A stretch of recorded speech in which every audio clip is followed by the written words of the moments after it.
ধন্যবাদ অতিথিদের।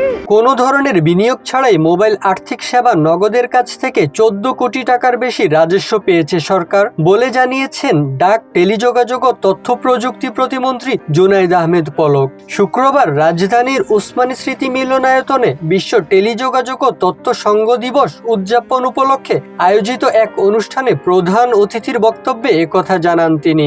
আমরা মার্কেটে সাধারণ নাগরিকদের সেবাটা সুলভ মূল্যে দিতে পেরেছি।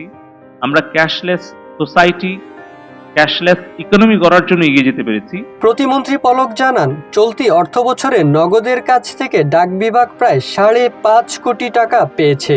তিনি জানান, কোনো প্রকার বিনিয়োগ না করে আমরা শুধু ইনফ্রাস্ট্রাকচার ও পলিসি সাপোর্ট দিয়ে আয়ের পথ তৈরি করেছি। কোনো বিনিয়োগ না করেই আমাদের শুধু ইনফ্রাস্ট্রাকচার এবং আমাদের পলিসি সাপোর্ট দিয়ে আমরা আয়ের পথ তৈরি করতে পেরেছি। এর আগে বাংলাদেশ সচিবালয়ে 2023 সালের আয় থেকে ডাক অধিদপ্তরকে 5,51,37,558 টাকা রাজস্ব বুঝিয়ে দেয় নগদ। ডাক অধিদপ্তরকে প্রাপ্য লভ্যাংশের চেক হস্তান্তর করেন নগদ লিমিটেডের প্রতিষ্ঠাতা ও প্রধান নির্বাহী কর্মকর্তা তানভীর মিশুক।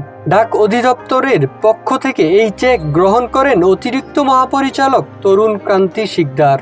বিশ্ব টেলিযোগাযোগ ও তথ্য সংঘ দিবসের আলোচনা অনুষ্ঠানে প্রতিমন্ত্রী আরও জানান, নগদের কাছ থেকে এখন পর্যন্ত সর্বমোট আয় হয়েছে 14 কোটি টাকার বেশি।